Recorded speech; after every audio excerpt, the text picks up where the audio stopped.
বড় ভাই কি বলেছে? ঝিলমি রায়হানকে সবটা খুলে বলেছে ফোনে।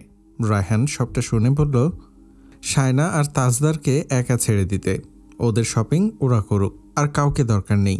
সে যেন তাসনুফাকে নিয়ে চলে আসে, তারা পরিবারের সদস্যরা একসাথে করবে। শপিং মল থেকে আনিস বেরিয়ে এলো, পেছন পেছন তাজদার। তাদের মধ্যে কি কথাবার্তা হলো কে জানে। আনিস এগিয়ে এসে সাবরিনকে বলল, গাড়িতে গিয়ে বসো। সাবরিন অবাক চোখে তাকিয়ে বলল, ওই গাড়িতে? বড় ভাই বলেছে অন্য গাড়িতে করে চলে যেতে। আনিস শক্ত কণ্ঠে বলল, পেছনের সিটে গিয়ে বসো, বাড়তি কথা বলিস না। সাবরিন মন খারাপ করে চলে গেল। পেছন পেছন শায়নাও চলে যাচ্ছিল। আনিস কপাল কুঁচকে বলল, তুই কোথায় যাচ্ছিস? শায়না থেমে গেল, ভাইয়ের দিকে ফিরে বলল, বাড়ি যাব। তুই থাক এখানে, কেনাকাটা করে তারপর বাড়ি যাবি। শায়না মৃদু স্বরে বলল, আমার মাথা ব্যথা করছে, খাওয়া দাওয়া করলে ভালো লাগবে, চা খাবি? শায়না সাথে সাথে বলল, না লাগবে না। তুমিও বাড়িতে চলে যাবে? আমি ওদের একা ছাড়তে পারবো না, বাড়িতে গিয়ে কি হয় জানি না, ইতিমধ্যে সবার কানে পৌঁছে গেছে সবটা। তুই থাক, শপিং করে চলে আয়, আমরা যাচ্ছি। ভাইদের মুখের ওপর কথা বলতে না পারাটাই কাল হয়ে দাঁড়িয়েছে তার। সে মুখ গোমরা করে দাঁড়িয়ে রইল। সাবরিন যাওয়ার সময় বলল, আমি যাচ্ছি, তুই সাবধানে থাকিস। শায়না বলল, বাড়িতে গিয়ে আবার ঝামেলা বাঁধিও না, আমার ভালো লাগে না এসব। সাবরিন তাকে আশ্বাস দিয়ে বলল, আমি কিছুই বলবো না কাউকে। সবাই চলে যেতেই শায়না একা একা দাঁড়িয়ে রইল। তাজদার সিদ্দিকী তার পাশ কাটিয়ে গেল, একদম গা ঘেঁষে হেঁটে, অসহ্য। সে চুপচাপ দাঁড়িয়ে রইল। তাজদার সিদ্দিকী গলা খাঁকড়ি দিল কিছু দূর গিয়ে। শায়না ইঙ্গিত বুঝে চুপচাপ তার পেছন পেছন হাঁটতে লাগলো।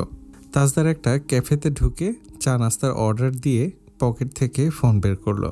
শায়না সামনে বসা, তার একটা অসহ্যকর ব্যামো আছে। কারো সামনে বসলে মনে নানা রকমের অস্বস্তি কাজ করে, পেটের ভেতর গুড়গুড় করতে থাকে। তাজদার সিদ্দিকী যদিও ফোন নিয়ে ব্যস্ত, তবু তার কেমন একটা লাগছে। এইভাবে সামনাসামনি বসা যায় নাকি? ফোন থেকে মনোযোগ সরিয়ে তাজদার হঠাৎই তার দিকে তাকালো। শায়না সেটা বুঝে ফেললেও না তাকিয়েও সে অন্যদিকে তাকিয়ে রইল ইচ্ছে করে। টেবিলের নিচে থাকা পায়ের তলা ঘামছে। কিছুক্ষণ পর French fry, chicken wings, meat box, pasta, cheese cake, pastry চলে এলো। এত খাবার তার দ্বারা খাওয়া সম্ভব না জেনেও অর্ডার করেছে ইচ্ছে করে। ভালো করেই জানে এভাবে খেতে সে লজ্জা পাবে। নিজে চিজ কেক নিয়ে নাড়াচাড়া করছে আর তার দিকে একটা একটা করে ঠেলে দিচ্ছে। শায়না মনে মনে ঠিক করলো সে মোটেও লজ্জা পাবে না, সংকোচও করবে না, বুঝতে দেবে না সে তার অস্বস্তি হচ্ছে। অনেকটা সময় নিয়ে সে মোটামুটি খেলো সব কিছু থেকেই। শেষে চা কফি এলো। শায়নার জন্য দুধ চা, তাজদারের জন্য কোল্ড কফি। শায়না সব কিছু ফেলে আগে চায়ের কাপটা টেনে নিয়ে গরম চায়ের কাপে ঠোঁট ডুবিয়ে দিল। সামনে যে একটা মানুষ বসে আছে তা কিছুক্ষণের জন্য ভুলেই গিয়েছে সে। চায়ের কাপে ঠোঁট ডুবিয়ে তাজদারের দিকে চোখ পড়তেই তাজদারও তার দিকে তাকালো, কফির মগে ঠোঁট ডুবিয়ে রেখে। শায়না দ্রুত মুখ ফিরিয়ে নিয়ে চা শেষ করতে লাগলো। এত গরম চা মানুষ খেতে পারে দেখে তাজদার সিদ্দিকী বোধহয় অবাকই হচ্ছে। খাওয়া দাওয়া করে শরীরে একটু বল পেল শায়না, বিশেষ করে চাটা। চা তার খুবই পছন্দের। তার মনে হয় তার সব রাগের মহা ওষুধ এই চা। আবারও বিয়ের বাজারে এলো দুজন। দোকানিরা তাজদার সিদ্দিকীর সাথে হাসি ঠাট্টা করছে।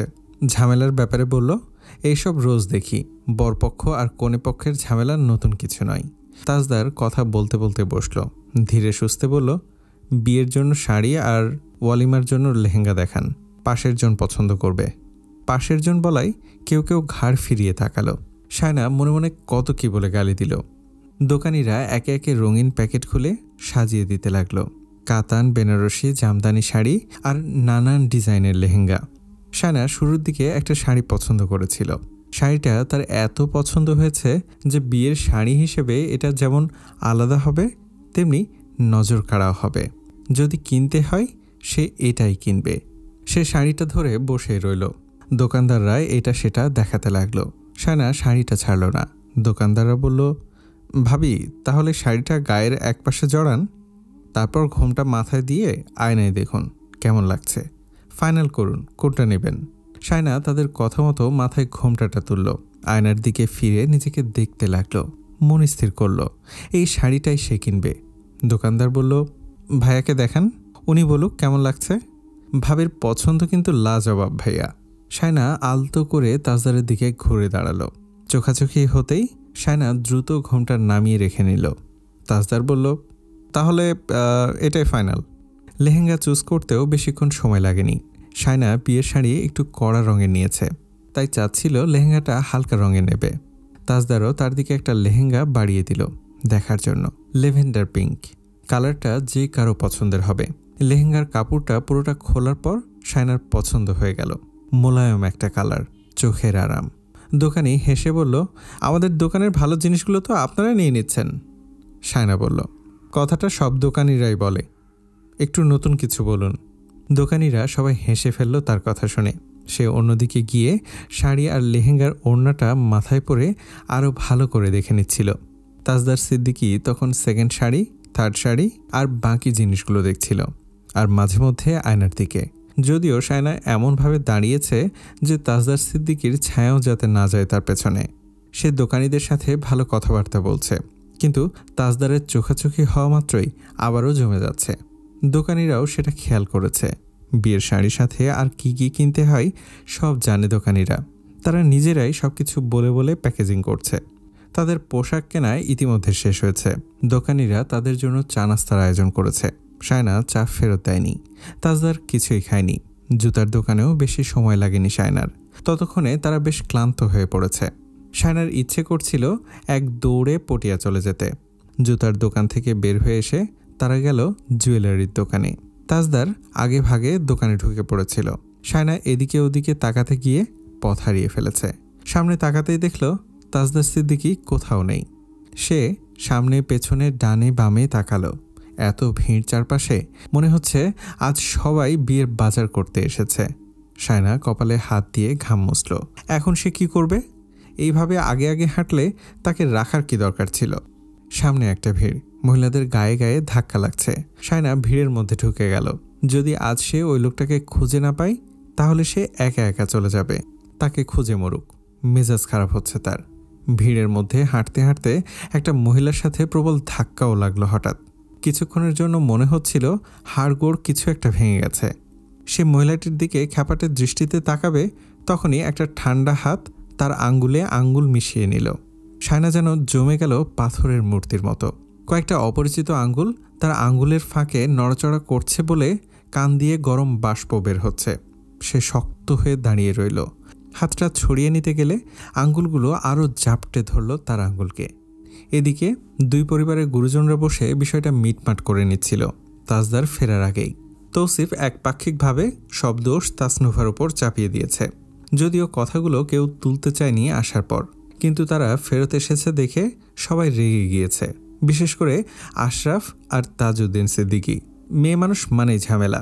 আশরাফ বলল, ওদের এভাবে ছাড়া ঠিক হয়নি, মুরব্বি যাওয়া উচিত ছিল সাথে, তাহলে এত কিছু হতো না। তৌসিফ বলল, আনিস ভাই তো ছিল। তৈবুদ্দিন বললেন, আনিস তুমি ওদের থামালে না কেন? ওরা তো তোমার ছোট, একটা ডাক দিতে পারতে। আনিস বলল, আমি কিছু বললে সেটা বড়সড় ব্যাপার হয়ে যেত। আপনারাই বলতেন। আপনাদের বলার আগে কেন আপনাদের মেয়েকে শাসালাম? আমি দাঁড়িয়ে আছি, অথচ আপনাদের মেয়ে আমাকে একটু সমীহ করলো না। মুখে যা এলো তাই বলে গেল। এই রকম বেয়াদব মেয়ের সাথে তর্কে চড়ানোর কোনো ইচ্ছে আমার নেই। তাজউদ্দিন সিদ্দিকীর কথাটা পছন্দ হয়নি। আনিস তাসনুভাকে বেয়াদব বলতে পারে না। আনিস আর কিছু না বলে সরে পড়েছে। ওরা নিজেদের দোষ কখনো দেখেনি, দেখবে না। আনিস তাসনুভাকে বেয়াদব ডেকেছে, কথাটা ওই বাড়িতে চলে গিয়েছে সবার মুখে মুখে। তাসনুভা সবটা শুনে চটে গিয়েছে। তাকে বেয়াদব ডেকেছে আনিস ভাই, তাও আবার সবার সামনে। ওদের এত সাহস কি করে হয়? রোশনারা ধমক দিয়ে বলল, নিজে দোষ করে এখন আবার রাগারাগি করছো। তাসনুভা বলল, আমি কি খারাপ জিনিস কিনতাম শায়নার জন্য? আমাকে ওভাবে অপমান করলো কেন সবাই মিলে? তুমিও নাকি ওদের কথা কম শোনাওনি? তৌসিফ সব বলেছে আমাকে।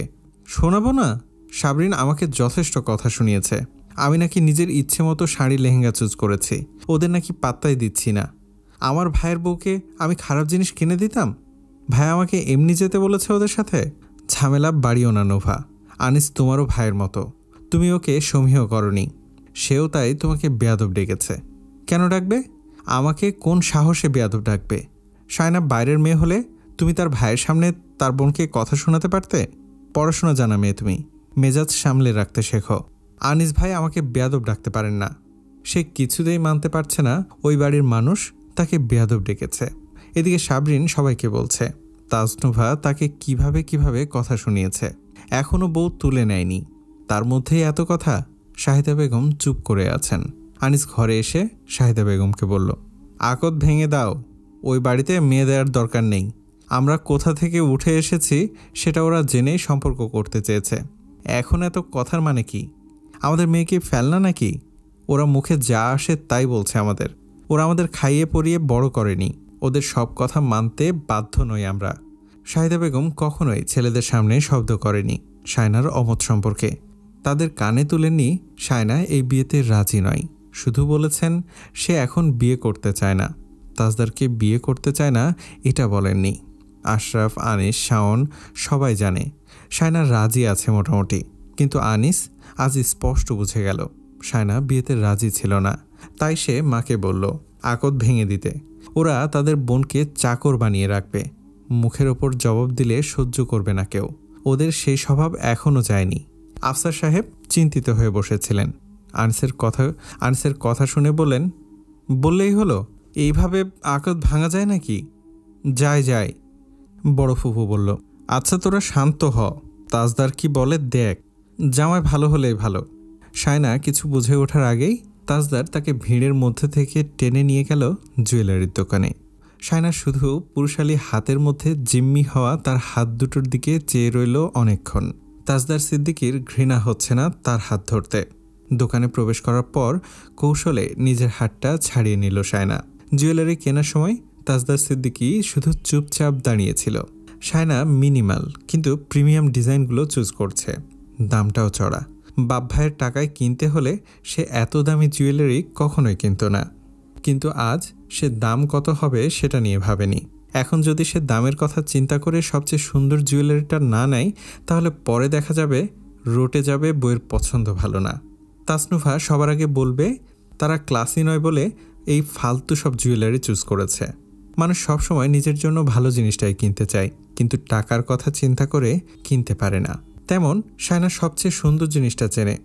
বাপ ভাইয়ের ওপর জুলুম হবে ভেবে সে কখনোই কারো ওপর নিজের পছন্দ চাপিয়ে দেয়নি। তাকে যা কিনে দেওয়া হয়েছে সে তাই পড়েছে, যা খেতে দেওয়া হয়েছে সে তাই খেয়েছে, যা বলা হয়েছে সে তাই করেছে। অবশ্য তার পরিবারও তার সাথে জুলুম করেছে। তাদের মনের মতো চলতে গিয়ে, ভালো মেয়েটা হতে গিয়ে সে নিজের ক্ষতিটাই বেশি করে বসেছে। সেই সব মনে পড়তেই আবারও তার মন খারাপ হচ্ছে। সে ঠিক করেছে তাজদার সিদ্দিকীর সামনে সে জীবনেও নিজের দুর্বলতা প্রকাশ করবে না। শাড়ি লেহেঙ্গার জন্য জুয়েলারি কেনা শেষে সে গায়ে হলুদের অনুষ্ঠানে পরার জন্য জুয়েলারি কিনে নিল। তাজদার সিদ্দিকী পেছনে দাঁড়িয়ে চুপচাপ দেখে যাচ্ছে সব।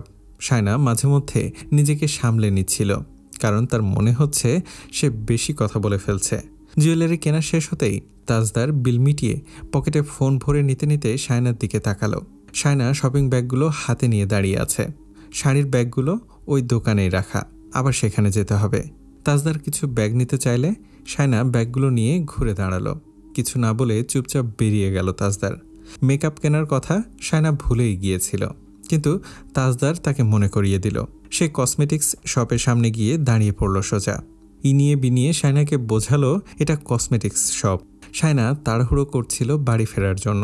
তাজদারকে দাঁড়িয়ে পড়তে দেখে সে মেয়ে হয়ে মেকআপের কথা ভুলে গিয়েছে দেখে খানিকটা লজ্জাও হলো তার। এই জন্যই কয়েকজনকে সাথে করে নিয়ে আসতে হয়, একা একা পারছে না সে। কসমেটিক্সের দোকানে ঢুকে সে একটা চেয়ারে বসলো। আগে ঠান্ডা পানি খেয়ে গলা ভিজিয়ে নিল। খুব ক্লান্ত লাগছে। তাজদার সিদ্দিকী সেখানে কর্মরত মানুষদের সাথে কি কথাবার্তা বলছে কে জানে। শায়না ইচ্ছে করে খেয়াল করেনি। কানে এসেছে কথাগুলো, মনোযোগ দিয়ে শোনেনি সে। পরে অবশ্য তার কাছে বিষয়টা স্পষ্ট হলো। সেখানে কর্মরত সেলস পারসন তাকে একটা কম্বো দিয়ে দিল। তাজদারকে দেখিয়ে বলল, আপনি যেমনটা বলেছেন তেমনটাই এখানে আছে। সব authentic makeup products and skin care products একসাথেই। শায়নার পরিশ্রম খানিকটা কমে গেল, কিন্তু পরক্ষণেই দুটো কম্বোর দাম শুনে মাথায় হাত। এইসব কিনে নিয়ে বাড়ি পৌঁছে তার ইজ্জত মান সম্মান আর থাকবে না। ওই বাড়ির মানুষ বলবে কোনোদিন দেখেনি, তাই আজ যা পেল সব একসাথে কিনে ফেলেছে। একটা ভয় ঝেঁকে ধরল তাকে। সে অন্য সব কিছু সহ্য করতে পারলেও মানুষের কুটু কথা একদম নিতে পারে না। সে যা নয় তা বললে সারা দিন অশান্তি লাগে। সে বলল, আমি সবগুলো ব্র্যান্ড থেকে বেছে বেছে নিতে চাই। এল ওরাল প্যারিসের সবগুলো প্রোডাক্টস আমার লাগবে না। দোকানে বিউটি অ্যাডভাইজার ছিলেন। তিনি বললেন, স্যার প্রিমিয়াম ব্র্যান্ডের প্রোডাক্টস চেয়েছেন ম্যাম, আমরা এল ওরাল প্যারিসের প্রোডাক্টস সাজেস্ট করেছি। আর কসমেটিক্সের ক্ষেত্রে ম্যাক, এগুলো আন্তর্জাতিকভাবে স্বীকৃত ব্র্যান্ড, আপনি নিশ্চিন্তে থাকতে পারেন। শায়না আর কিছু বলবে তার আগেই তাজদার সিদ্দিকী বলল, আপনারা প্যাকেজিং শুরু করুন, একটু তাড়াতাড়ি। জি স্যার, আমাদের কিছুক্ষণ সময় দিয়ে সাহায্য করুন। শায়নার মন কেমন কুগাইছে। টাকার অঙ্কগুলো এত দ্রুত করছে যে তার মাথার উপর দিয়ে যাচ্ছে সব। এটা তো সত্যি যে সে ধনী পরিবারে বড় হয়নি। ভাইদের পয়সা হওয়ার পরেও আহামরি বিলাসিতা সে করেনি। সে জায়গায় দাঁড়িয়ে পরের পয়সা নিয়ে বাহাদুরি করতে তার অনেক ভয়। মেকআপ আর স্কিন কেয়ার প্রোডাক্টসের প্যাকেজিং কমপ্লিট, কার্টুনে প্যাক করে নিয়েছে। কার্টুনটা এত বড় হয়েছে যে সবার চোখ লাগবেই। শায়নার কেমন জানি অস্বস্তি হচ্ছে, শান্তি লাগছে না। পরে সে নিজেকে সান্ত্বনা দিল এই বলে যে তাজদার সিদ্দিকী নিজেই তো সব কিছু কিনেছে, সে তো জোর করে কেনেনি। বিল মিটিয়ে তাজদার সবগুলো কার্টুন নিয়ে বেরিয়ে এলো। সবগুলো ব্যাগ রেখে দিয়ে বেরিয়ে গেল। শায়না শাড়ির দোকানে দাঁড়িয়ে রইল। সবগুলো ব্যাগ কার্টুন দেখে সে মনে মনে হিসেব করছে কত টাকার জিনিস কিনেছে সে, কত লাখ কষেছে এখানে। শাড়ি আর লেহেঙ্গা তো লাখ ছুঁয়েছে। কিছুক্ষণ পর একটা লোক এলো। তিনিও সাথে করে ব্যাগ কার্টুন সবকিছু নিয়ে বেরিয়ে গেল তাজদারের আগে আগে। তাজদার শায়নার দিকে তাকালো এক পলক, তারপর দোকানদারের সাথে হাত মিলিয়ে বলল, তবে আসি, আবার আসবেন, বিয়েতে আমরা থাকছি তো? অবশ্যই, বলেই তাজদার বেরিয়ে এলো বাকি ব্যাগগুলো নিয়ে। শায়নাও তার পিছু পিছু বের হলো। ব্যাগ থেকে ফোন বের করে দেখলো ছোট ভাইয়া ফোন দিচ্ছে। সে ফোন রিসিভ করে কথা বলতে বলতে তাজদার পেছন পেছন গেল। তাজদারের পেছনে পেছনে গেল।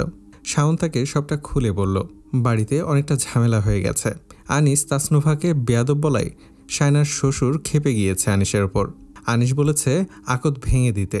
আকত ভাঙার কথা শুনে উল্টো ওরা খেপে উঠেছে। যদিও পরিস্থিতি এখন ঠান্ডা হয়েছে, কারণ বড় আম্মা এসে আনিসের সাথে কথাবার্তা বলছে। তাজদার আসার আগে পরিস্থিতি ঠান্ডা করতে চেয়েছেন তিনি। ভাইয়ের কথা চুপচাপ শুনল শায়না। ভাইয়া আরও কিছু বলতো, শায়নার ইচ্ছে নেই দেখে কিছুই বলেননি। কথা বলা শেষ হয়েছে, বাইরে বেরিয়ে এলো তারা। বাইরে এসে দম নিল শায়না। বাড়ি গিয়ে কবে সে বিছানায় শুয়ে পড়বে, শরীর আর কুলাচ্ছে না। ওই লোকটা ড্রাইভার ছিল। সব ব্যাগগুলো গাড়িতে তোলা শেষে শায়নার দিকে তাকিয়ে বলল, গাড়িতে উঠে বসুন। স্যার বোধহয় কোথাও গিয়েছেন। শায়না গাড়িতে উঠে বসল। সিটে বসে মাথায় এলিয়ে চোখ বুঝল। হঠাৎ কেউ একজন নিজের উপস্থিতি জানানোর জন্য গলা ছাড়ল। শায়না চট করে চোখ মেলল। তার সামনে আইসক্রিম বাড়িয়ে দিল তাজদার। শায়না অপ্রস্তুত হয়ে আইসক্রিমটা নিল। তাজদার ডাকল, ড্রাইভার সাহেব। ড্রাইভার হেসে তাকালো তার দিকে। বাড়িয়ে দেওয়া আইসক্রিমটা নিল হাত থেকে। শায়না আইসক্রিম খাওয়া শুরু করেছে। একটু আরাম লাগছে। ঠিক তখনই ঘটল বিপত্তি। সে তার পাশের সিটে দুটো শপিং ব্যাগ রেখে দিয়েছিল। সেগুলো সরিয়ে তাজদার সিদ্দিকী তার পাশ ঘেঁষে বসে পড়ল। পাশ ঘেঁষে না যদিও, কিন্তু পাশাপাশি বসাটাও এখন শায়নার কাছে অনেক বড় ব্যাপার। তার ইচ্ছে করল আইসক্রিমটা ছুঁড়ে ফেলে দিতে, তার আইসক্রিম খাওয়ার 12টা বাজিয়ে দিতে। শায়না একটু সরে বসে গিয়ে আইসক্রিম খেল, জানলার বাইরে তাকিয়ে। তাজদার সিটে মাথা এলিয়ে দিয়ে চোখ বুজে রেখেছে। শায়না আইসক্রিম খাওয়া শেষ করে আর চোখে একবার তাকালো। নড়াচড়ার টের না পেয়ে কপাল কুঁচকে গেল তার। সাথে সাথে তাজদার সেভাবে মাথায় এলিয়ে রাখা অবস্থায় তাকালো চোখ মিলে। শায়না ভরকে গিয়ে মুখ ফিরিয়ে নিল। কত শত ভাবনা উদয় হলো মনে। একসময় সে আর আপারা এই লোকটার পায়ের আওয়াজ শুনলে পর্যন্ত লুকিয়ে পড়ত ভয়ে। ছেলেটা যেদিকে হাঁটত সেদিকেও পাও মারত না। পুকুর ঘাটে বসে আছে দেখলে তারা একটা বালতি পানি আনার জন্য নামত না, কলপাড়ে যেত না। সারাক্ষণ তারা আতঙ্কে থাকত। ছেলেটা কখন কি বলে বসে, কখন না জানি অপমান করে বসে। ছোটবেলায় তো আর এত বুঝ ছিল না। টিভি দেখতে দেখতে সে আল্লাহকে ডাকত যাতে ওই ছেলেটা না আসে সিনেমা শেষ হওয়ার আগে। তাজদার সিদ্দিকীও তখন বেশ চালাক ছিল। এমনভাবে এসে দরজার সামনে দাঁড়িয়ে পড়ত যে তারা আগেভাগে বুঝতেও পারত না। তাদের দেখা মাত্রই চেহারাটা এত ভয়ঙ্কর হয়ে উঠত, তা মনে পড়লে শায়নার দম বন্ধ হয়ে আসে। তাদের দেখলে ঠাস করে টিভি বন্ধ করে দিত তাজদার সিদ্দিকী। তারপর ঘাড় বাঁকিয়ে তাকালে শায়নার মনে হতো এই গোটা পৃথিবীতে এমন জঘন্য ভয়ঙ্কর মানুষ আর দ্বিতীয়টা নেই। মাথা নিচু করে সে বেরিয়ে যেত। তখন বেরোতে একটু দেরি হলে মাথা ঠেলে বের করিয়ে দিয়ে মুখের ওপর দরজা বন্ধ করে দিত। অবশ্য তার মা থাকলে এমন করতো না, তখন শুধু ঘাড় বাঁকাতো আর চোখ রাঙিয়ে ইশারা করত বেরিয়ে যাওয়ার জন্য। এত বিশ্রীভাবে অপমান, এর চেয়ে তো মৃত্যু ভালো। আল্লাহ ওই রকম একটা লোকের সাথে কেন তার ভাগ্য জুড়ে দিল? সে এই প্রশ্নের উত্তর পেল না হাজার খোঁজেও। কোনো উত্তর নেই তার কাছে। বাড়ির উঠানে গাড়ি এসে থামল। শায়না গাড়ি থেকে বেরিয়ে এসে সোজা তাদের ঘরে চলে এলো। গাড়ি থেকে ব্যাগ কার্টুন নামিয়ে বাড়িতে নিয়ে যাচ্ছে তৌসিফ, তাসফিন। এত বড় বড় ব্যাগ কার্টুন সবাই দূর থেকে দাঁড়িয়ে দেখছে। পরিস্থিতি এখন স্বাভাবিক, কিন্তু চারপাশে এত নীরবতা দেখে শায়না বুঝে গেল অনেক ঝড় গেছে তাদের আসার আগে। রওশনারার কানে এলো মেজ ননদের কথা। আমার ভাইপোকে তো মনে হয় ঝাঁঝরা করে দিয়েছে ওই মেয়ে, কত লাখ খেয়েছে কে জানে। রওশনারা কিছু না বলে সরে পড়লেন। তাজদার আশায় বাড়ির সবাই আরও চুপ হয়ে গেছে। রওশনারা তাসনুফাকে ঘরে বসে থাকতে বলেছেন। বাড়ি ফেরার সাথে সাথে কেউ যেন কোনো বাড়তি কথা না তোলে। তাসনুফাকে তিনি ইচ্ছে মতো বকেছেন। আকত ভাঙার কথা পর্যন্ত উঠে গেছে তার কারণে। তাজদারের কানে এসব গেলে কি হবে? বইয়ের জিনিসপত্র সব রওশনারা নিজের ঘরে এনে রেখেছেন। সবাই শাড়ি, লেহেঙ্গা, জুয়েলারি দেখা শুরু করেছে। তাজদার নিজের ঘরে চলে গিয়েছে। যাওয়ার সময় তাসনুফাকে দেখল। তাসনুফা ভাইয়াকে দেখা মাত্রই মাথা নামিয়ে নিল। রওশনারা তাজদারের পেছনে দাঁড়িয়েছিল। তাসনুফার দিকে চোখ রাঙিয়ে তাকালেন তিনি। তাকে এখনই ঘর থেকে বের হতে হলো। তাজদার ঘরে যেতে যেতে বলল, জিনিসগুলো গুছিয়ে ওই বাড়িতে দিয়ে এসো। তাসনুফা মায়ের দিকে তাকালো। মায়ের ইশারা বুঝে বলল, আচ্ছা। বইয়ের জিনিসপত্র বাড়ির সবাই মিলে দেখছে। বড় ফুপু বলল, এত দামি শাড়ি দিয়েছ, সেখানে আবার লেহেঙ্গার কি দরকার ছিল? অলিমার সেকেন্ড শাড়িটা পরলেই তো হয়ে যেত। ওর দুই বোনকে তো শ্বশুরবাড়ি থেকে 10,000 টাকার শাড়ি দিতেও বেঁধেছে। মেঝোটাকে তো বাপে এক কাপড়ে বিদায় দিয়েছিল। এক একজন এক এক কথা বলতে লাগলো। সবাই মিলে আনুমানিকভাবে হিসেব মিলিয়ে দেখল 3 লাখ টাকার উপরে বাজার করা হয়ে গিয়েছে। তার কম বেশি হতে পারে। শাড়ি আর লেহেঙ্গা লাখ পার করেছে। যারা সরাসরি বলছে না, তারাও গাঁইগুই করে বলছে বাজার অনেক বেশি হয়েছে। এত দামি জিনিস খুব বেশি জরুরি ছিল না। বিশেষ করে তাসনিম যে সবসময় মুখ গোমড় করে রাখে, সেও হেসে ফেলে উপহাস করে বলল, বাড়ির সব মেয়েদের মধ্যে তো শায়নায় জিতে বসে আছে। আমরা বিয়ের বাজারে নাকও গলাতে পারিনি। মেজো ফুফু বলল, মেকআপ তো মনে হয় সব তুলে এনেছে। ও নোভা, দেখতো এগুলোতে কত টাকা আসবে। তাসনুভা ঘরের এক কোনায় চুপচাপ দাঁড়িয়ে দেখছিল। সব এক্সক্লুসিভ জিনিসপত্র নিয়েছে, দামও তেমন। সে নড়ল না, বলল, স্কিন কেয়ার প্রোডাক্টসগুলো এক একটা 3,000 টাকার ওপরে। এবার সবগুলো কত আসে হিসেব করো। রওশনারা বলল, সব তোমার পছন্দ মতো হয়েছে কিনা বলো। তাসনু ভাই এবার সাহস পেয়ে শাড়ি, লেহেঙ্গা আর গায়ের হলুদের শাড়িটা, দোপাট্টাগুলো সব দেখল। জুয়েলারি মিলিয়ে দেখল। সব দেখে শেষে বলল, মোটামুটি। রওশনারা বলল, এতেই যথেষ্ট, এত কিছু দেওয়ার দরকার ছিল না। তবু তাজদার যখন নিজে দাঁড়িয়ে কিনেছে, তখন তো আর কিছুই বলার নেই। এখন এইসব নিয়ে কথা না বলাই ভালো। তিতলি, সব গুছিয়ে নাও, একটা জিনিসও যাতে নড়চড় না হয়। ওদের বাড়িতে পাঠানোর আগে তোমার মেজো ভাইকে একবার দেখিয়ে নেবে। তিতলি বলল, আচ্ছা। শাড়ি, লেহেঙ্গাগুলো এত জোস হয়েছে। শায়নার পছন্দ সত্যিই খুব সুন্দর। তাসনুভা তাকে সংশোধন করে দিয়ে বলল, শায়না নয়, ভাইয়ার পছন্দ। তিতলি বলল, তুমি সবসময় ভেজাইলা কথা বলো। তিতলি, তাসনুভা আর তৌসিফ নিয়ে এসেছে বিয়ের সব জিনিসপত্র। তাজদারকে দেখিয়েছে আনার সময়। সব ঠিকঠাক আছে দেখে তাজদার অনুমতি দিল। তাসনুভা এসেছে দেখে সবাই একে অপরের দিকে তাকিয়ে বিড়বিড় করলো কিছু একটা। শাহিদা বেগম বলল, কি এক ঝামেলা পাকিয়ে দিল মেয়েটা, এত ডিয়ারিং মেয়ে। তাসনুভা দাঁড়ায়নি, ব্যাগগুলো রেখে সোজা বেরিয়ে গেছে। ভাইয়া বলেছে তাই আসতে হয়েছে, নইলে এ বাড়িতে পা রাখারও ইচ্ছে নেই তার। তিতলি আর তৌসিফ চা খেতে খেতে শায়নাকে সবটা বুঝিয়ে দিয়ে চলে এলো। শায়নার ঘরে এসে ভিড় জমলো তার চাচি, চাচাতো বোন, আপা, ভাবি সবাই। বড় আপা সব খুলে খুলে দেখালো সবাইকে। শায়না ঘরের এক কোনায় চুপ করে দাঁড়িয়ে আছে। শাহিদা বেগম অবাক চোখে শায়নার দিকে তাকালেন, বললেন, তুই এসব কি করলি? এত দামি দামি জিনিস কিনে নিলি? ওরা তো এখন যা তা বলবে, হাবাতে ঘরের মেয়ে বলবে। শায়না মায়ের দিকে এক দৃষ্টিতে চেয়ে রইল কিছুক্ষণ, তারপর বলল, তুমি কি বলতে চাইছো? আমি সস্তা? দেখো মেয়ে কি বলে, এত দামি বিয়ে শাড়ি লেহেঙ্গা কিনলি, ওরা আবার তোকে 4 ভরি স্বর্ণও দিচ্ছে। একবারেই তো দিচ্ছে, সারা জীবনের জন্য চাকরানি নিয়ে যাচ্ছে। একবার সব ঢেলে দিলে মন্দ কি? সারা জীবন আমাকে খোটার তলে রাখতে পারবে, ওদেরই লাভ। সবাই তার দিকে চেয়ে রইল। দাদিমা বলল, আরে ওদের স্বর্ণ আগে থেকে ছিল, ওখান থেকে দেবে রায়হানের মা। কোটি টাকা আছে ওদের, 10 লাখ খরচ করে বিয়ে করলে ওদের সম্পত্তির এক কোণও নড়বে না। মেয়েটার সামনে ফালতু কথা বলল না। শায়দা বেগম চুপ করে গেলেন। শাড়ি গয়না সব দেখে খুশি হলো সবাই। শায়না যথাস্থানে রেখে দিচ্ছিল একে একে। ঘর খালি, শুধু দাদিমা আছেন। তিনি ব্যাগ ঘাঁটতে ঘাঁটতে বললেন, বাবা গো, ব্যাটা দেখছি ওই সবও কিনছে। শায়না জানতে চাইল, কি সব? দাদিমা হাসলেন, ওই সব আর কি, ব্যাটা ভালোই জানে বইয়ের আর কি কি লাগতে পারে। শায়না কপাল কুঁচকে বলল, কিসের কথা বলছো? দাদিমা ব্যাগের ভেতরে থাকা আর অন্যান্য জিনিসগুলো দেখাতেই শায়না জোরে একটা চিৎকার দিল। দাদিমা কোনো মতে ঘর থেকে বেরিয়ে এসে অট্ট হাসিতে ফেটে পড়লেন। আফসার সাহেব মাকে হাসতে দেখে বললেন, তুমিও ওর পেছনে লেগেছ? দাদিমা হাসতে হাসতে বললেন, তোর মেয়ে আস্ত একটা বজ্জাত। শায়না চেঁচিয়ে বললেন, তুমি আমার সাথে কোনো কথাই বলবে না বুড়ি। মেহেদি পাতা তোলার জন্য বাড়ির সব চাচিদেরকে ডেকে আনা হয়েছে। বরকনের মেহেদি একসাথে তোলা হচ্ছে। শায়নার ভাবি সাবিনার হাতে একটা কুলা, সেখানে একটা মোমবাতি জ্বলছে, কিছু ঘাস, এক মুঠো চাল, কয়েকটা খুচরো পয়সা, পান সুপারি আর কত কি। সাবিনা কুলা নিয়ে সবার আগে দাঁড়িয়ে রইল।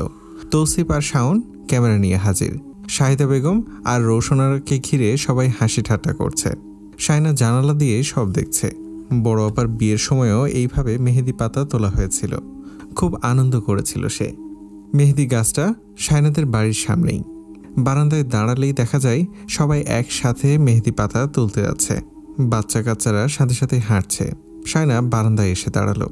দাদিমা বললেন, ঘরে বসে থাকতে মন চাইছে না? কথাটা ঠিক, নিজের বিয়ে তাই, নইলে সে এক দৌড়ে চলে যেত সেখানে। হঠাৎ পাশ ফিরতে এসে দেখল ওই বাড়ির বারান্দায় তাজদার দাঁড়িয়ে আছে, হাতে ফোন। শায়নার হাতে তার নতুন ফোনটা। হঠাৎই টুং করে একটা মেসেজ ঢুকলো হোয়াটসঅ্যাপে। গ্রুপে এসেছে মেসেজটা। শায়না হোয়াটসঅ্যাপ ঢুকতেই দেখল মেহেদি পরা মেয়েলি হাত, হাতের তালুতে বরের নামের প্রথম অক্ষর।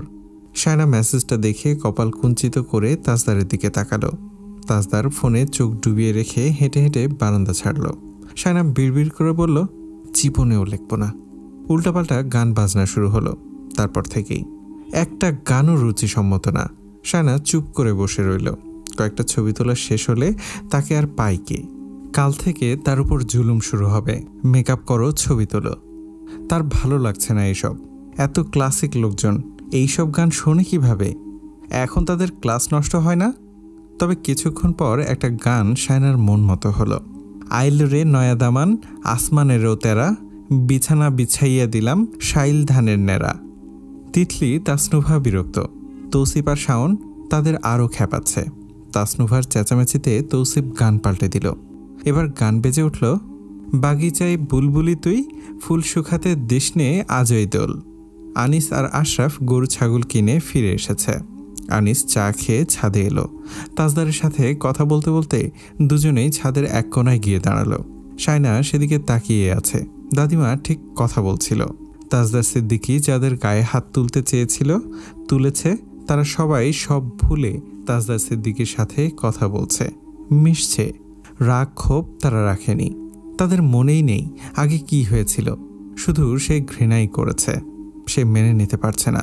নিজের মনকে সে নিজে প্রশ্ন করল, কিন্তু বারংবার উত্তর এলো, তুই ঠিক করছিস। তার জায়গায় অন্য মেয়ে থাকলে একই কাজ করত। তার এঙ্গেজড স্ট্যাটাস স্ক্রিনশট নিয়ে একটা মেয়ে ওই স্প্যারোস গ্রুপে পোস্ট করেছে। বলেছে ওই আপুটা এঙ্গেজড স্ট্যাটাস দিয়েছে, অথচ সবাই কত ন্যাকা কান্না কাঁদছে তার দুঃখের কথা শুনে। নিচে কয়েকজন কমেন্টও করেছে, এরা 1 নম্বরের ছোট লোক।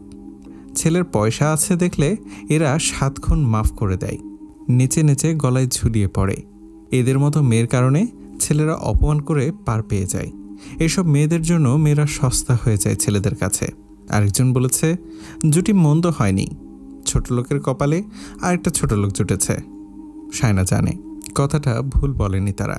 টাকা পয়সা কম হলে এই লোকটার কাছে তার বিয়ে দিত না, বরং তাদের প্রস্তাব ফিরিয়ে দিয়ে তাদের দেখিয়ে দেখিয়ে আরও বড় পরিবারে বিয়ে দিত। কিন্তু তাজদার সিদ্দিকীর পয়সা প্রতিপত্তির কাছে তার পরিবার বিক্রি হয়ে গেছে।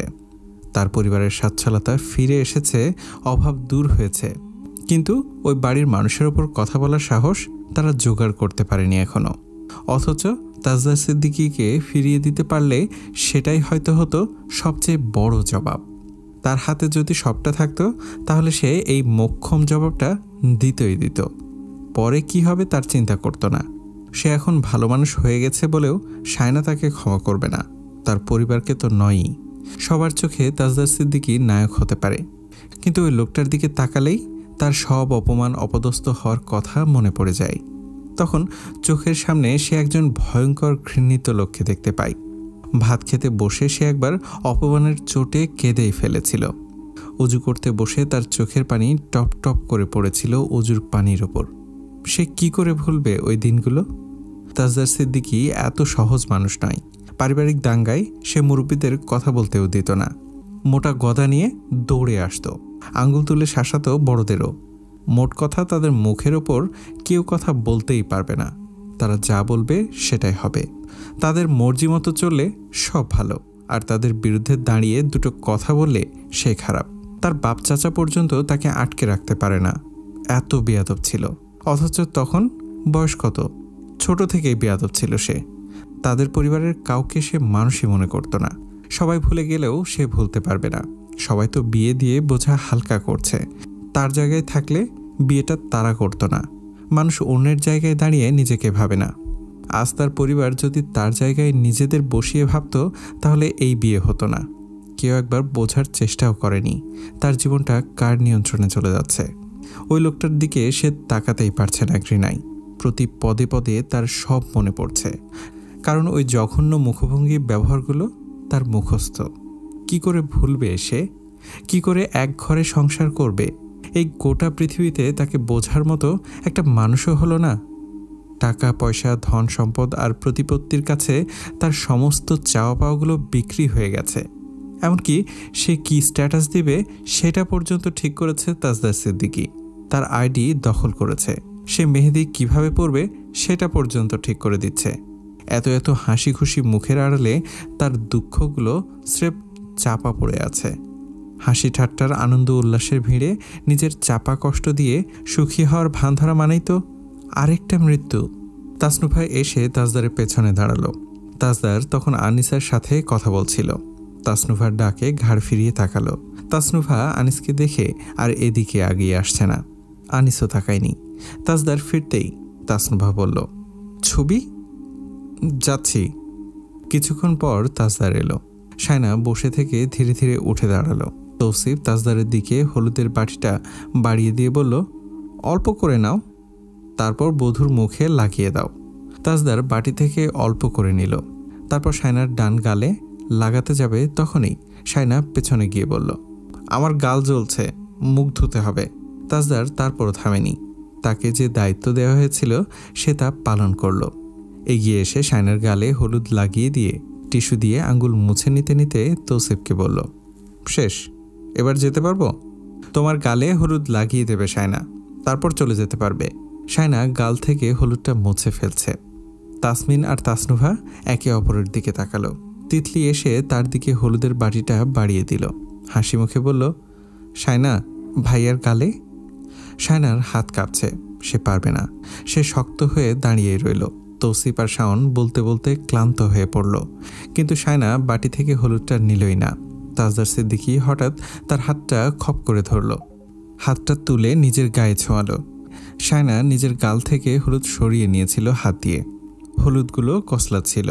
তাজদার সিদ্দিকী নিজের গালে সেগুলো লাগিয়ে দিয়ে তৌসিফের দিকে তাকিয়ে বলল, হয়েছে?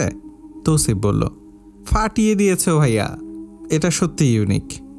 শায়না শক্ত হয়ে দাঁড়িয়ে রইল। ছবি তোলা শেষ, তাই সবাই ছাদ কাঁপানো গান ছেড়ে দিয়ে হৈ হুল্লোড় করছে। শায়না দাঁড়িয়ে রইল সবার মাঝখানে। নড়ল না, চড়ল না। দাদিমা এসে তার সামনে দাঁড়ালো, জানতে চাইল, ব্যাটার হাত থেকে হলুদ নিসনি? নিচে গিয়ে দেখলাম বসে আছে, গালে টালে হলুদ লাগিয়ে দেয়নি। শায়না আচমকা কেঁদে উঠল। সবার নাচ গান থেমে গেল তার কান্নার শব্দে। তিতলি, তাসনুভা সবাই হাঁ করে তাকিয়ে আছে তার দিকে। আনিস এসে শাওনকে বলল, ওকে যেতে দে এবার, আর ছবি তোলা লাগবে না। দাদিমা বলল, ওরে সোহাগী, শুধু একটু গাল ধরেছে বলে কাঁদছিস? জড়ায় ধরলে কি করবি? কাল রাতে শায়না দাদিমার সামনে কেঁদে দিয়েছে, কথাটা অনেকভাবেই রটে গিয়েছে। তাসনুভা আর তাসমিন রোশনারাকে এসে সবটা খুলে বলেছে। তাসনুভা বলল, ভাইয়া তার গালে হলুদ লাগানো মাত্রই চেহারাটা মলিন হয়ে গেল, চোখে পানি টলমল করছিল, মনে হচ্ছিল বাইরের কেউ হলুদ লাগিয়েছে তার গালে। ভাইয়া কি পরপুরুষ যে ছোঁয়া মাত্রই সে চেহারাটাকে ওইরকম বানিয়ে ফেলবে? রোশনারা বললেন, বিয়ের সময় মেয়েদের অনেক রকমের অনুভূতি হয়, এটাই স্বাভাবিক, এত ভুল ধরলে হবে না। তাসমিন বলল, মোটেও স্বাভাবিক নয় বড় আম্মা। ভাইয়া তার গালে হলুদ লাগানো মাত্রই তার চোখ মুখ থমথমে হয়ে গিয়েছিল। শাওন বলল ভাইয়ার গালে হলুদ লাগাতে, ও লাগালোই না, তেড়ার মতো দাঁড়িয়ে থাকলো। ভাইয়া তার হাত ধরে যখন নিজের গালে হলুদ লাগালো তখন মনে হচ্ছিল কেঁদে দেবে, আর তাই হলো। ও দাদিমা আসার পর কেঁদে উঠেছে। এইসব কথা বলে এখন কি হবে? তাসনুভা বলল, কি হবে মানে? ভাইয়া আর ও কথা বলে না একে অপরের সাথে। ভাইয়া বলতে চাইলেও শায়না এড়িয়ে যায়, মানে ও ভাইয়াকে পেয়ে হ্যাপি নয়। আশ্চর্য, তার সাত কপালের ভাগ্য ভাইয়ার মতো কাউকে পেয়েছে। কাল ভাইয়া তার হাত ধরেছে বলে চেহারাটার 12টা বাজিয়েছে।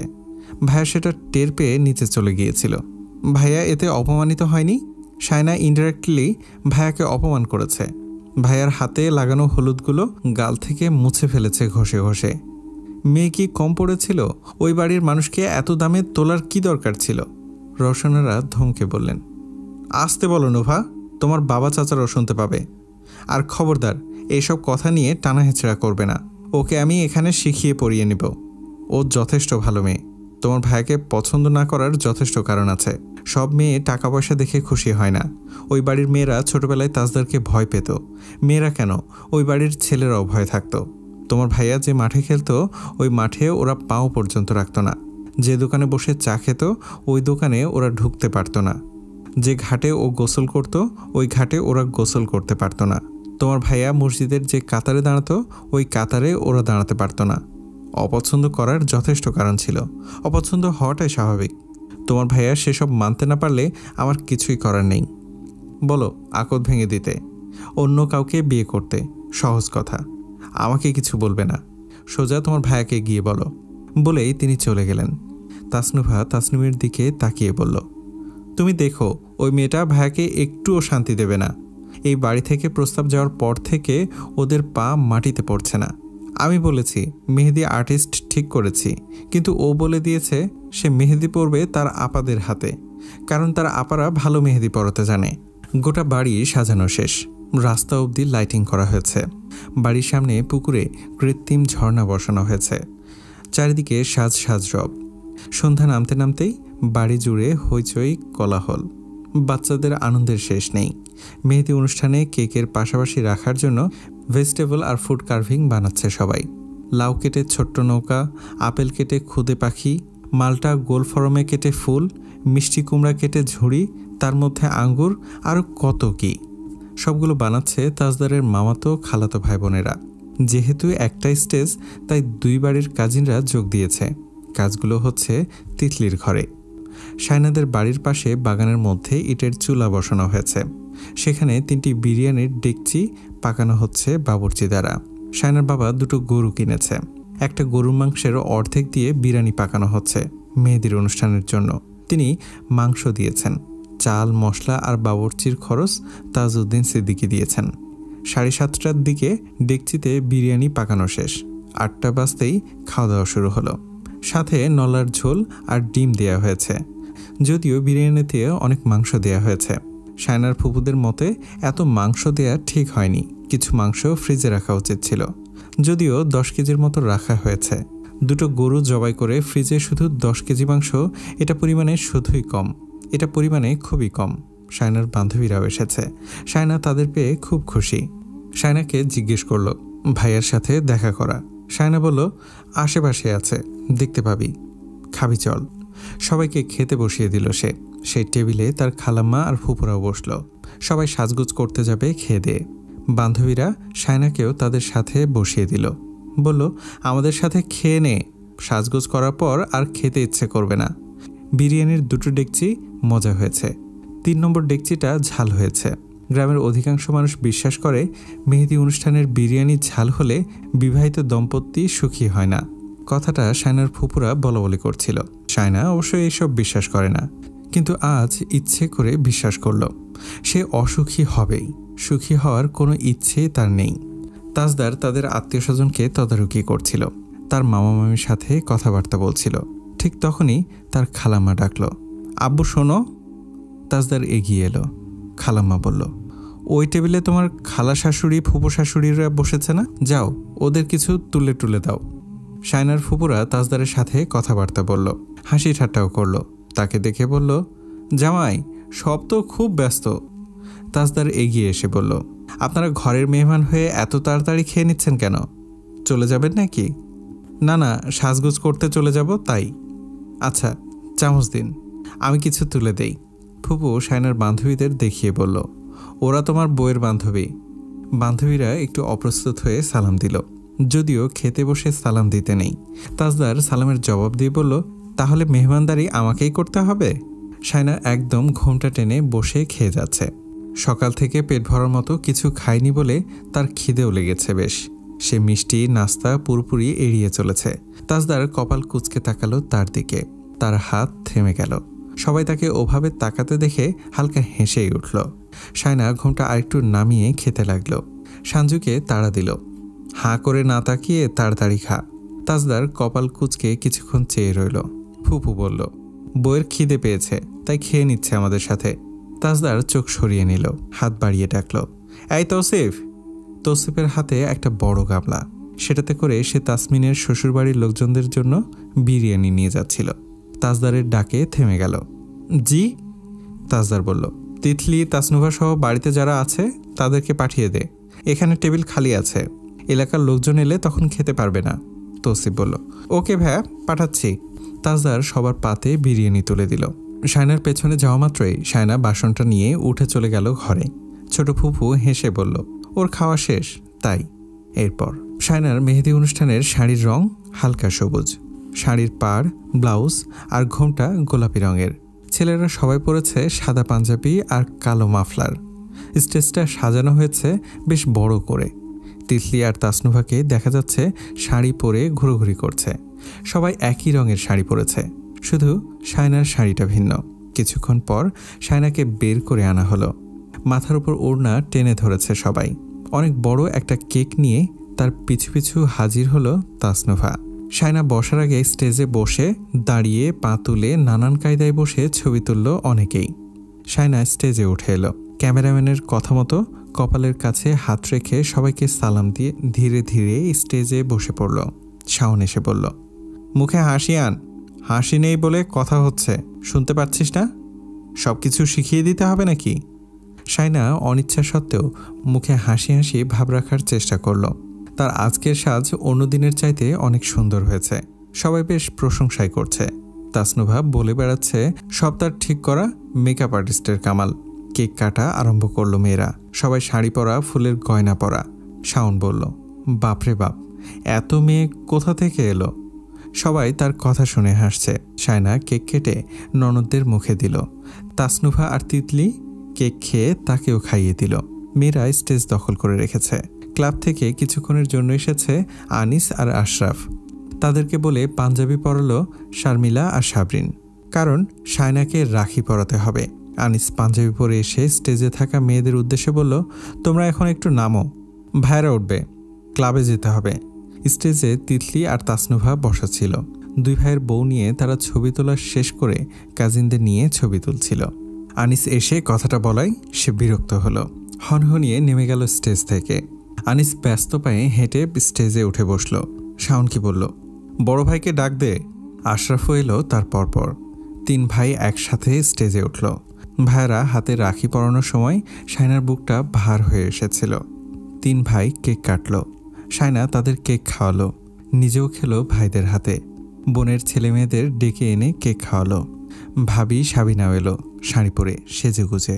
আশরাফ আর সে একসাথে বসে কেক কাটলো। তারপর সব ভাই বোনেরা একসাথে বসে কেক কাটলো। মা বাবারাও এলো, ফুপু, মামি, খালা সবাই। তাসনুভা বুকে হাত ভাঁজ করে দাঁড়িয়ে তৌসিফকে বলল, এই জন্যই বলেছিলাম আমাদের স্টেজ আলাদা করতে। এখন মনে হচ্ছে আমরা কোথাকার ভাড়াটিয়া। তৌসিফ বলল, তোর মতো মেয়ে আমি জীবনেও দেখিনি। ওরা সবাই কেক খাইয়ে নেমে যাচ্ছে তোদের সুযোগ দেওয়ার জন্য। ভাই এলে তখন স্টেজ আমাদের দখলে থাকবে। ফালতু। তাসনুভা বলল, আমাকে ফালতু বললে? না, তুই খুব ভালো বোন আমার, মাফ কর। কিছুক্ষণ পর তাজদার এলো। ছেলে কাজিনরা সবাই ঘিরে দাঁড়ালো তাকে। তাসনুভা তার পাশে গিয়ে দাঁড়ালো, বলল, ভাইয়া আমরা ফ্যামিলি ফটো নেব, শায়নাকে নেমে যেতে বলছি। তৌসিফ বলল, নেমে যেতে বলবি না, বলবি তুমি নিচে এসে বসো। আমাদের ফ্যামিলি পিকচার তোলার পর তুমি আর ভাইয়া একসাথে কেক কাটবে, বুঝিয়ে বলবি। নেমে যাও বললে ঠাস ঠাস করে মারব। তাসনুভা হনহনিয়ে চলে গেল। শায়না তার বান্ধবীদের সাথে ছবি তুলে স্টেজ থেকে নেমে এলো। কিছুক্ষণ পর তাজদার স্টেজে উঠল। তার মা বাবা, ভাই বোন, বন্ধুবান্ধব, ভাই ব্রাদার্স, আত্মীয় স্বজন নিয়ে ছবি তোলা শেষ হতেই তৌসিফ তিতলিকেই ইশারায় বলল শায়নাকে স্টেজে তুলতে। তিতলি শায়নাকে নিয়ে এলো, স্টেজে বসিয়ে দিল তাজদারের পাশে। ক্যামেরাম্যান বলল, এবার কেক খাইয়ে দিন। কেক কেটে দুজনকে খাওয়ালো। রৌশনারা আর শাহিদা বেগম সহ দুই পরিবারের সবাই দেখছে দুজনকেই। বরপক্ষ বলেছে মেয়ে জিতেছে, তাদের ছেলে মেয়ের চাইতে সরস। কনে পক্ষ বলছে বর জিতেছে, তাদের মেয়ে সুন্দর। আরও নানান কথাবার্তা। কেক কাটাকাটি শেষ হওয়ার পর নাচ গান শুরু হলো। অনুষ্ঠানের মাঝখানে কয়েকটা বুড়ি এলো আচমকা। তারা বিয়ে বাড়িতে এসে নাচ গান করে। সবাই তাদের নাচুনি বুড়ি বলে। শায়নাকে ঘিরে ঘিরে কিসব বলছে আর নাচছে তারা। তাজদার পিঠের পেছনে হাত ভাঁজ করে অনেকটা দূরে দাঁড়িয়ে দেখছে দৃশ্যটা। শায়না বুড়িগুলোর গান শুনে না হেসে পারল না। শাওন এসে বলল, ও দাদি গো, আপনারা একটু সরেন গো। বুড়িগুলো জানতে চাইল, জামাই বেটা কই গো? শাওন তাজদারকে আঙ্গুল দিয়ে দেখিয়ে দিল। শায়নার হাত ধরে তারা তাজদারের কাছে চলে এলো। দুজনকে ঘিরে আবারও গলা টেনে টেনে কিসব গান গাইতে লাগলো, নাচতে লাগলো। তাজদারের দাদিমা আনোয়ার ভিড় ঠেলে এগিয়ে এসে নাতনির কানে ফিসফিস করে বলল, দাদু ভাই, ওদের টাকা দিতে হবে, গান গেয়ে তোমাকে খুশি করাচ্ছে, যাতে টাকা দাও। তাজদার মাথা একটু নামিয়ে দাদিমার কথা শুনে বলল, আচ্ছা বুঝলাম, সব জায়গায় ব্যবসা। বুড়িগুলো এই বয়সে এসে এভাবে নাচছে দেখে শায়না অবাক হচ্ছে। একজনের কোমরের ঠেলায় শায়না তাজদারের বুকের সামনে এসে থমকে গেল। চোখ তুলে তাকালো। তাজদার পাঞ্জাবির পকেট থেকে মানিব্যাগ বের করে টাকা দিল। শাওন বলল, তাজ ভাই 2000। বুড়িগুলো শাওনকে ধমক দিল, চুপ বেটা, 4000 না দিলে হইব না। তাজদার 4000 টাকা দিয়ে দিল। তাসনুভা বলল, সবাই শুধু টাকার মজনু, দেশে আসার পর থেকে সবাই পেয়ে বসেছে তাকে, যেন টাকার গোডাউন নিয়ে এসেছে সাথে করে। অসহ্য। বুড়িগুলোকে টাকা দিয়ে তাজদার শায়নার হাতটা ধরল। শায়না চমকে তাকালো। তাজদার তার হাত ধরে নিয়ে যেতে লাগলো স্টেজের দিকে। শায়না অবাক হয়ে গেছে। শাড়ির কুচি ধরে হাঁটতে লাগলো সে, তালে তাল মিলিয়ে। কে যেন বলে উঠল, ওমা, বউ নিয়ে কই যাচ্ছে? রৌশনারা শান্তভাবে বলল, মেহেদি আর্টিস্টদের কাছে। মেহেদি আর্টিস্ট হচ্ছে তাসনুভার বান্ধবী, তারা প্রফেশনাল। স্টেজে টেবিল সরিয়ে ফেলা হয়েছে, সেখানে শায়নাকে নিয়ে এলো তাজদার। তারপর তাসনুভাকে ইশারায় কিছু একটা বলল। শায়নাকে তার হাতে তুলে দিয়ে আগের জায়গায় গিয়ে দাঁড়িয়ে রইল। শারমিলা এসে শায়নাকে বলল, ওনাদের হাতে পরে নে মেহেদি, ওনারা নাকি প্রফেশনাল। শায়না কিছুই বলল না আর। সে মেহেদি আর্টিস্টদের হাতে পড়বে না বলাই মান সম্মানে লেগেছে। তাসনুভা বলল, হাতে বরের নাম থাকবে। সে একটা ছবি দেখালো, বলল, হুবহু এটার মতো। শায়নাকে ঘিরে সবাই গোল হয়ে বসলো। শায়নাকে ঘিরে সবাই গোল হয়ে বসলো। তার দু হাতে মেহেদি পরানো হচ্ছে। ওদিকে সবাই নাচ গান করছে। হারমোনিয়াম বাজিয়ে মুখের সামনে মাইক্রোফোন রেখে গেয়ে উঠল, একদিন গেলাম সিনেমা দেখতে, আর রিক্সা থেকে নেমে দেখি হলে একটি সুন্দরী মেয়ে দাঁড়িয়ে রয়েছে। হঠাৎ দেখি সেই মেয়েটির চোখে আমার চোখ পড়েছে। হলে নাকি এয়ার কন্ডিশন রয়েছে। টিকাতলির মোড়ে একটা হল রয়েছে, হলে নাকি এয়ার কন্ডিশন রয়েছে। সবাই হাসছে তাদের কাণ্ড দেখে। শাহিদা বেগম বললেন, মারে মা, এদের এত শয়তানি বুদ্ধি। মেহেদি পড়ানোর সময় ঝিমোচ্ছে সায়না। সবাই হাসছে তা দেখে। অনেকক্ষণ পর মেহেদি পড়ানো শেষ হলো। সে দেখল তার হাতের তালুতে তাজদার সিদ্দিকীর নাম। সকালে বিয়ের তোড়জোড় বাড়িতে। 7 পুকুরের পানি তুলতে যেতে হবে। সায়না তখনও বিছানায় সাজ নিয়ে দুহাত মেলে দিয়ে শাড়িটা নিয়ে সে ঘুমিয়ে পড়েছে। শাহিদা বেগম যখন তাকে ডাক দিল তখন 9টা বেজে গিয়েছে। তিনি বললেন, জামাই নাকি ফোন দিচ্ছে তোকে? ও শানু, ওঠ। সায়না বিরক্ত হয়ে আবারও ঘুমে তলিয়ে গেল। সাবিনা এসে বলল, সায়না ওঠো, বিয়ের দিন এভাবে ঘুমোতে নেই। পার্লারে যাওয়ার সময় হয়ে যাচ্ছে। গোসল কখন করবে? ওঠো। সায়না কিছুক্ষণ পর ঘুম থেকে উঠল। ঘুম ঘুম আলসেমি নিয়ে পেছনে বের হলো। পুকুর ঘাটে ছেলেদের গলার আওয়াজ শুনে আর ওদিকে গেল না। সাজ ধুয়ে নিল। নারকেল গাছের নিচে মোড়া নিয়ে বসলো। চুলের জট ছোটাতে লাগলো চাচাতো বোনকে দিয়ে। হঠাৎ হোয়াটসঅ্যাপ গ্রুপে মেসেজ এলো। তাসনুভা লিখেছে, সায়না, মেহেদির ছবিগুলো দাও। সায়না তার ফোনে থাকা ছবিগুলো পাঠালো। তাসনুভা ছবিগুলো দেখে তো অবাক। তাজদার নামের ওপর এমনভাবে ফুল এঁকে দিয়েছে যে নামটার অস্তিত্বই নেই। ছবিগুলো পাঠিয়ে সায়না চুপচাপ বসেই রইল।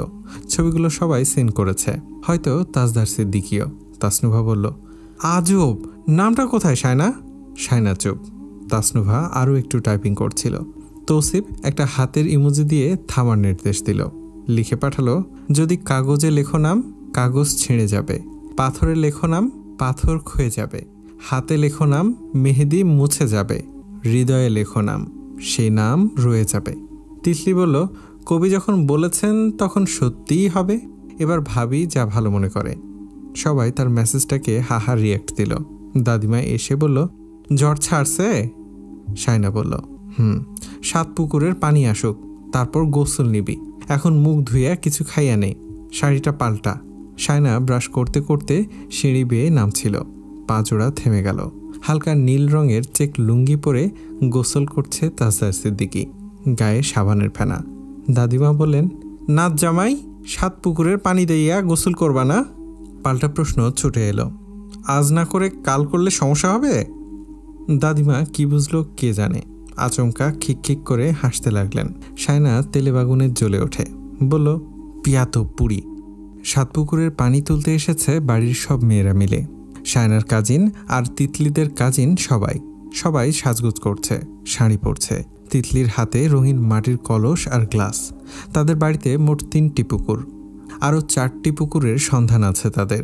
পানি তোলার সময় সবাই সারি সারি করে দাঁড়ায়।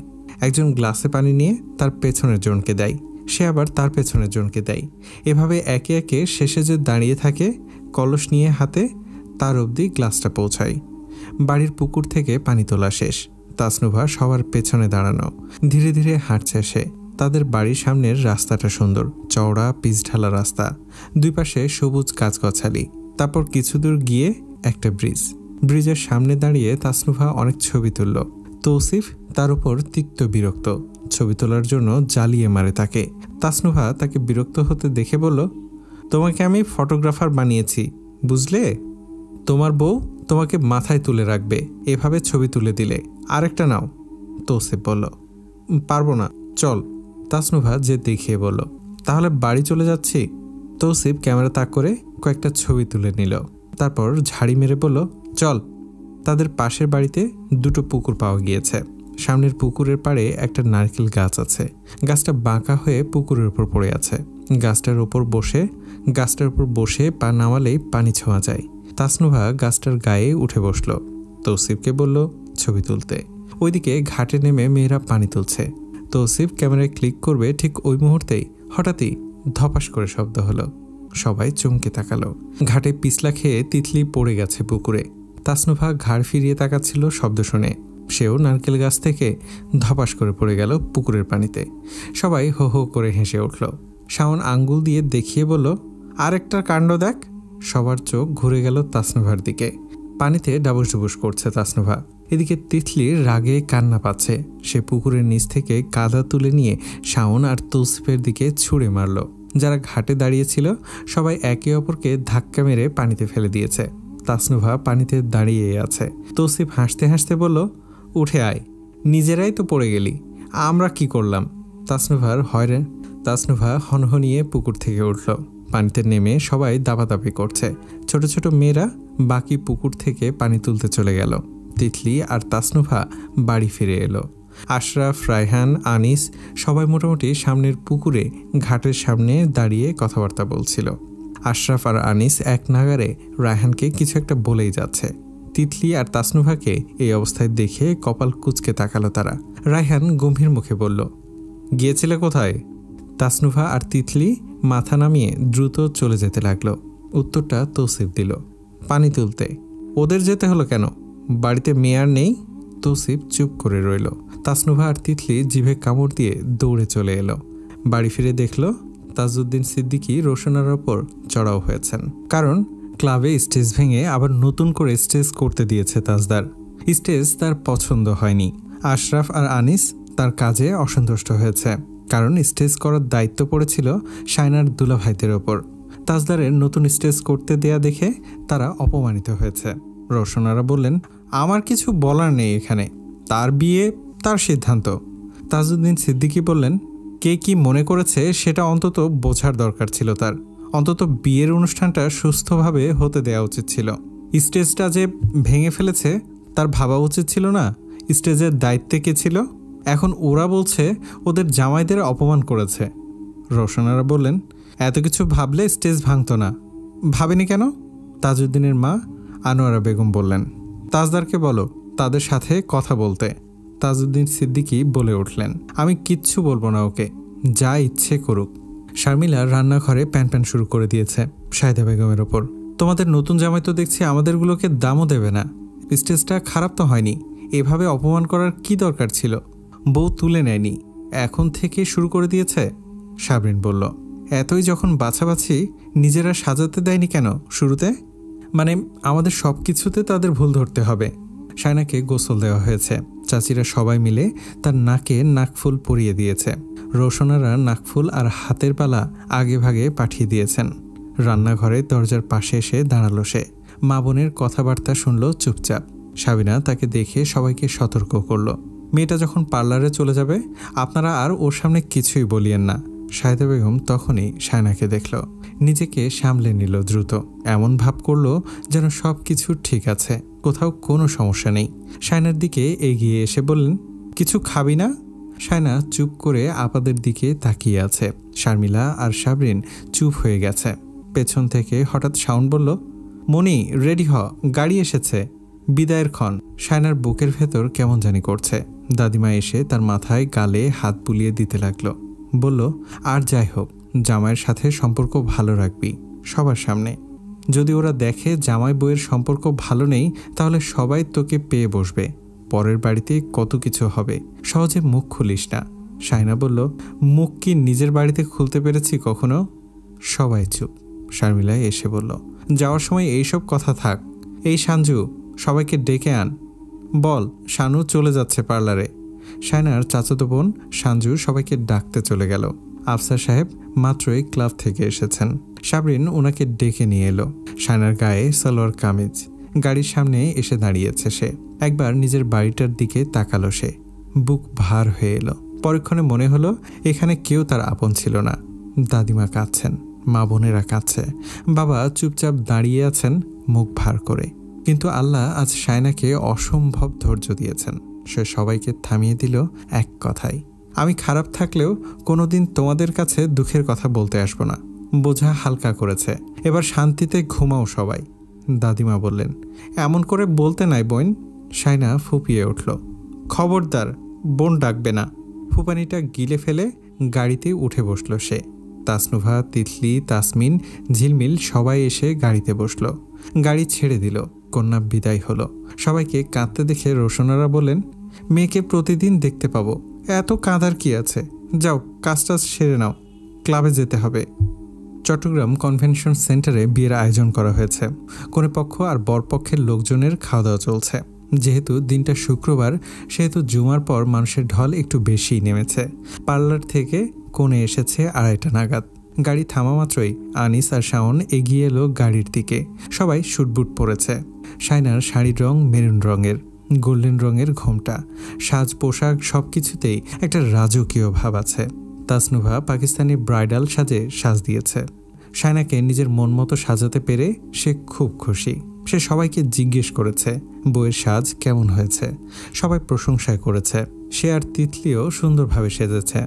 দুজনেই অফ হোয়াইট লেহেঙ্গা পরেছে। তৌসিফ তার কথা শুনে বলল, এটা পাকিস্তানি হলে বাংলাদেশি সাজ কোনটা? তোকে সব কিছুতে পাকিস্তানি টানতে হবে কেন? তাসনুভা বলল, পাকিস্তানি হলে সমস্যা কি? বিয়েতে সুন্দর লাগতে হবে, এটাই হচ্ছে মূল কথা। তৌসিফের সাথে এক দফা ঝগড়াঝাটি করে সে চলে গেল। বরের গাড়ি এসে পড়ল কিছুক্ষণের মধ্যে। গাড়িতে বরের মা, খালা, চাচি সবাই। মেয়েরা সবাই গাড়ি ঘিরে ধরল বর বরণের জন্য। তাজদারকেও অফ হোয়াইট রঙের নবাবী শেরওয়ানি দিয়েছে শায়নার বাড়ি থেকে। তাজদারকে অফ হোয়াইট রঙের নবাবী শেরওয়ানি দিয়েছে শায়নার বাড়ি থেকে। আনিস আর আশরাফ চিন্তিত ছিল তাজদার পছন্দ করবে কিনা। পছন্দ করেছে। মেয়েরা বর বরণ করলো। 5,000 টাকা পেল তারা। আবার ক্লাবে প্রবেশের সময় ছেলেরা ফিতে ধরল। ফিতা কাটার সময় 6,000 ছড়াতে হলো বরপক্ষকে। তৌসিফ শাওনকে বলল, পুতুর বানিয়ে ছাড়লি। শাওন টাকা পেয়ে হাসছে দাঁত খেলিয়ে। তাজদার ক্লাবে প্রবেশ করা মাত্রই সবাই ফুল ছিটাতে লাগলো। সে মাথার পাগড়ি খুলে তৌসিফের হাতে ধরিয়ে দিয়েছে। আর পারবে না। স্টেজটা দেখলো হেঁটে হেঁটে। তার মন মতো হয়েছে এবার। শায়নাকে দোতলার স্টেজে নিয়ে যাওয়া হয়েছে। তাজদার আসার অপেক্ষায় ছিল সবাই। তাজদার স্টেজে উঠে দুহাত পেছনে ভাঁজ করে দাঁড়িয়ে দেখছে সবাইকে। শাহিদা বেগম শারমিলাকে ফিসফিস করে বলল, স্টেজ নিজের টাকায় করবে মানে করবে। কি জেদি লোক রে বাবা। শারমিলা বলল, আল্লাহ জানে কি আছে আমার বোনটার কপালে। কিছুক্ষণ পর দেখা গেল দোতলার সিঁড়ি বেয়ে লম্বা ঘোমটা টেনে বউ নামছে। ক্যামেরাম্যানরা সবাই ঝেঁকে ধরেছে তাকে। কোণের পেছনে তার বান্ধবী, ননদ আর কাজিনরা। শায়নাকে স্টেজের সামনে নিয়ে চলে আসা হলো। তৌসিফ চেঁচিয়ে বলল, ব্রো হাত বাড়িয়ে দাও। তাজদার সিদ্দিকী চুপচাপ দাঁড়িয়েছিল পিঠের পেছনে হাত ভাঁজ করে। তৌসিফের কথা শুনে সে ধীর পায়ে হেঁটে এগিয়ে এলো। শায়নার দিকে হাত বাড়িয়ে দিল। ঘোমটার আড়ালে থাকা হাতটার দিকে তাকালো শায়না। পেছন থেকে সবাই বলছে হাতটা বাড়িয়ে দিতে। শত শত মানুষ তাকিয়ে আছে তাদের দিকে। শায়না ধীরে ধীরে কম্পিত হাতটা বাড়িয়ে দিল। সাথে সাথে ফুলের পাপড়ি ঝরে পড়ল তাদের ওপর। তাজদার সিদ্দিকী তার হাত ধরে টেনে তুলে নিল স্টেজের ওপরে। তারপর শুরু ঘোমটা তোলার পর্ব। ক্যামেরাম্যানের কথা মতো ধীরে ধীরে শায়নার ঘোমটাটা তুলে দিল তাজদার। শায়না একবারের জন্য চোখ তুলল না। তাই তাজদার সিদ্দিকীরও চোখ সরানোর তাড়া ছিল না। বিয়ে শেষ হতে হতে সন্ধ্যা নেমে এসেছে। বধূ বিদায়ের সময়টাতে আকাশও যেন মন খারাপ করে ফেলেছে। শেষবারের মতো বরপক্ষের হাতে মেয়েকে তুলে দিলেন আফসার সাহেব। তারপর মেয়ের মাথায় হাত রাখলেন। শায়না হাতটা নামিয়ে দিল ধীরে ধীরে। তারপর একে একে মা, বাবা, ভাই বোন সবার দিকে তাকালো। সবাই ভেবেছিল সে খুব কাঁদবে। তার কিচ্ছু হয়নি। শায়না বরঞ্চ নিজে নিজেই গাড়িতে উঠে বসছে। কিছুটা দূরে দাঁড়িয়ে তাজদার সিদ্দিকী পুরো দৃশ্যপট চুপচাপে দেখল। আনোয়ার বেগম এসে বলল, দুলাভাই বউ নিয়ে বাড়ি চলে যাও। দুই বাড়ির লোকেদের এখন ঝামেলা লাগবে। তাজদার কপাল কুঁচকে তাকালো। কেন? আনোয়ার বেগম বললেন, তুমি স্টেজ ভেঙেছ তাই তারা ক্ষেপে আছে। কাজটা তুমি ঠিক করনি। তাজদারের কপাল কুঁচকে গেল। সে বলল, আমি দাঁড়িয়ে আছি। বাড়ির সবাইকে গাড়িতে উঠতে বলো, এমনকি বাবাদেরকেও। ঝগড়া কিভাবে লাগে আমি দেখি। রায়হান বাবা চাচাদের গাড়িতে তুলে দিয়েছে। পরিস্থিতি জটিলের দিকেই যাচ্ছে। ঠান্ডা মাথায় কথা দরকার দুই পক্ষের। তাজদারের সামনে এসে থামল সে। তাজদারকে বলল, শায়নার দুলাভাইদের সাথে কথা বলা দরকার। বলেই দাদিমার দিকে তাকিয়ে বলল, দাদু তুমি শায়নার পাশে উঠে যাও। আনোয়ার বেগম গাড়িতে উঠে বসলেন। শায়নার দাদিমা মেজদা বেগমের হাত ধরে শাওন নিয়ে এলো। দাদিমা কেমন নরম তরম হয়ে গেছেন। আমার নাতনিকে একটু দেখব। শাওন দাদিমাকে গাড়ির জানালার পাশে নিয়ে এলো। শায়না মাথা নামিয়ে বসে আছে। দাদিমা জানালা দিয়ে কম্পিত হাতটা বাড়িয়ে দিলেন। শায়নার মাথায় হাত রাখলেন। শায়না ফোপাচ্ছে। তার ঘোমটা সরিয়ে দিয়ে দাদিমা মুখে হাত বুলিয়ে আঙ্গুলগুলো নিজের ঠোঁটের কাছে ছোঁয়ালেন। আমাকে মাপসাপ করে দিস বোন। শায়না কাঁদছে এবার। আনোয়ার বেগম বললেন, আফসারের মা, ওর সামনে কেঁদো না। হাঁটতে বসতে নাতনিকে দেখবে, কাঁদার কি আছে। দাদিমা তবুও কাঁদছেন। শায়না তার দাদির সাথে থাকতো ছোট থেকেই। বলা যায় দাদিমার একটা সঙ্গী ছিল সে। আজ সে দাদিমার দিকে তাকালোও না। যে তার বন্ধুর মতো ছিল সেও তাকে বোঝেনি। দাদিমার পেছনে তাজদার এসে দাঁড়ালো, গলা ছাড়ল। দাদিমা তার দিকে ফিরে চোখ মুছতে মুছতে বলল, আমার নাতনিকে আদরে রাখবে না জামাই। ওর মায়ের শেষ সন্তান ছিল বলে যত্ন পায়নি। আমি ওকে বুকের সাথে লাগিয়ে রেখে রেখে বড় করেছি। তুমিও ওরে বুকের সাথে জড়ায় রাখবা। তাজদার বলল, আচ্ছা বুঝলাম। শাওন দাদিমাকে নিয়ে চলে গেল। তাজদার গাড়ির দরজা খুলে গলা ছাড়ল। শায়না দাদিমার সাথে চেপে বসল। তাজদার তার পাশে বসে গাড়ির দরজাটা টেনে বন্ধ করল। রওশনারা পেছন থেকে বললেন, গাড়ি ছেড়ে দিতে বলো তাজদার। বরের গাড়ির পেছনে বাকিগুলো ছেড়ে দিয়েছে। আশরাফ, শাহিদা বেগম আর আফসার সাহেবকে ধমকে বললেন, পাশের বাড়িতে মেয়ে বিয়ে দিয়েছ, কাঁদার কি আছে এখানে? সাবিনা, আমাকে গাড়িতে তোলো। সাবিনা বলল, জি আমা আসুন। সে শাহিদা বেগমকে নিয়ে গাড়িতে উঠে বসল। আনিস বোনের জামাইদের বুঝিয়ে সুজিয়ে গাড়িতে তুলল। সবাই ক্ষেপে আছে। বাড়িতে গিয়ে কি গোলকাণ্ড লেগে যায় কে জানে। সবাই গাড়িতে উঠে বসল। রওনা দিল সিদ্দিক বাড়ির উদ্দেশ্যে।